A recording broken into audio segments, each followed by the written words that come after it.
The UFC has been king of the combat sports hill for decades. But a new disruptor is clawing its way up from Britain.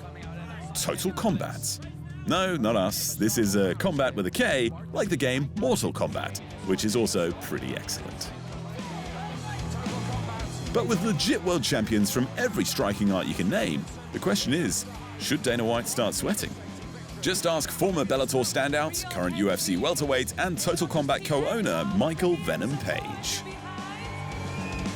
He is the face of martial arts, and now he's actually partnered up with Total Kombat with your production. Tell me a little bit more about this. You know what? It's just a partnership that made sense. The guys here I used to fight with on the kickboxing circuit, and it's just come full circle. We're now partnered together and representing the sport that I come from. Although I'm not here anymore, you know, I'm still representing the guys. If you see my striking skill when I'm out on the UFC, it's exactly this stuff that you guys are seeing today, so I'm loving it, man. This isn't MMA as you know it. Total Kombat fights happen in a pit, not a cage or a ring, and it's all striking. No wrestling, no grappling, just pure stand-up violence.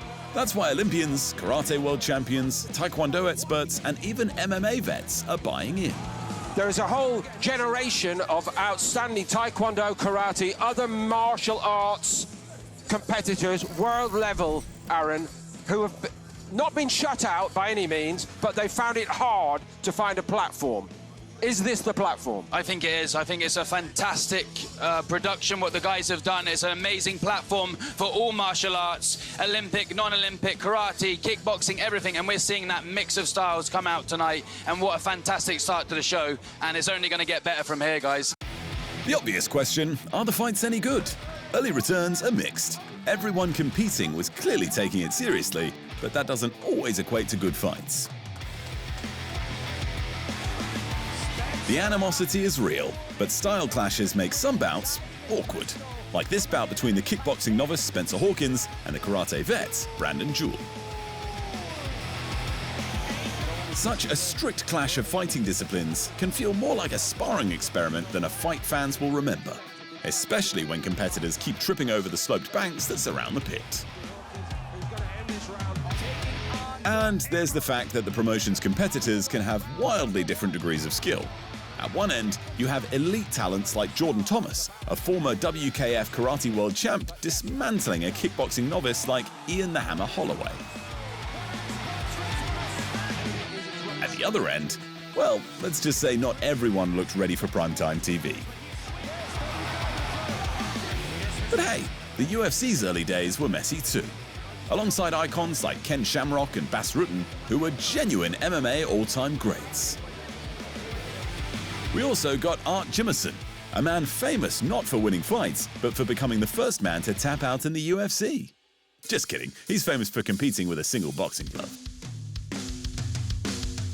With that in mind, what is Total Kombat's ceiling? It's hard to say.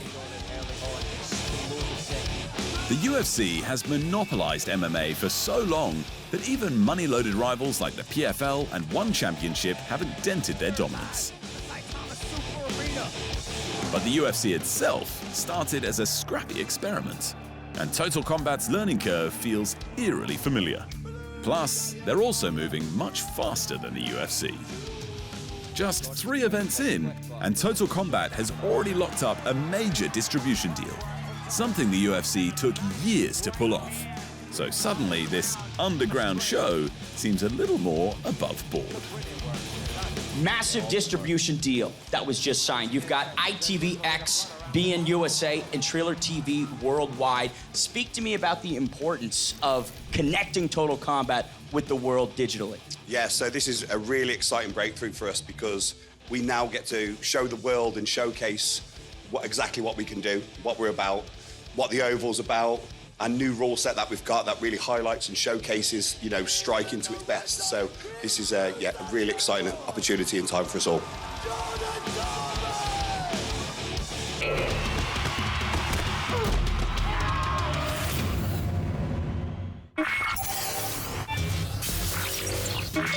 At UFC Fight Night 259, aka Noche UFC 3, Diego Lopez and Jean Silva turned bad blood into actual blood in San Antonio, Texas. For the Mexican Independence Day celebration, Lopez flattened Silva with a spinning elbow in round 2 and cashed in on weeks of trash talk. The fight started wild and stayed wild. Silva's front kicks scored early, but once Lopez got on top, he rained down elbows that left Silva leaking. After some button-mashing chaos, a spinning elbow in the second sealed it, giving Lopez his 6th win in 7 fights. With the victory, Lopez rebounded from his April defeat to Alexander Volkanovski for the vacant UFC featherweight title and re-established himself as a legitimate title contender. With Volkanovski likely heading towards Lerone Murphy or Movsar Evloev for the first defense of his second reign, Lopez knows another fight is coming his way. And he's fine with it. Good luck to you, sir. UFC tells me I have to do one more fight? Okay, I'll take one more fight, Lopez said. It's okay, I'm number 2 in the rankings now. I don't have a lot of options in my front. Maybe one more fight, or I don't know. I take a great win tonight. As for who his next fight could be, the former bantamweight champion Aljamain Sterling called him out immediately. After Aljo's recent victory over the 2-time contender Brian Ortega, he implied that the winner should be next in line for the featherweight title. Great performance by Lopez, but respectfully, I believe I'm the best and I'm willing to prove it, wrote Aljo on Twitter. I'm a former champ and will be a champ again before I retire. Noche UFC 3 saw Lopez and Silva earn Fight of the Night for their 2 rounds of chaos, and Lopez banked a rare double bonus for his finish. Santiago Luna snatched up the other performance check with his first-round knockout. In MMA-adjacent news, Conor McGregor has officially ended his short-lived presidential flirtation in Ireland, at least for now. The former UFC champion and recently convicted rapist announced that he's bowing out of the race, citing in a very right-wing American politician sort of way a broken political system.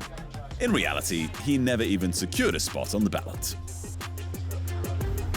Still, McGregor insists politics are in his future, and he's pushing a nationalist right-wing agenda that mirrors that of fellow sexual assault offender Donald Trump. Meanwhile, his fighting career remains in limbo. The former dual division UFC champion hasn't fought since breaking his leg in a TKO loss to Dustin Poirier in 2021. He still hasn't been booked for a fight, which has prompted serious questions about whether he will ever return. But his BKFC business partner David Feldman claims McGregor is eyeing a comeback. And why now? Because his hero Donald Trump has announced a UFC event at the White House next July.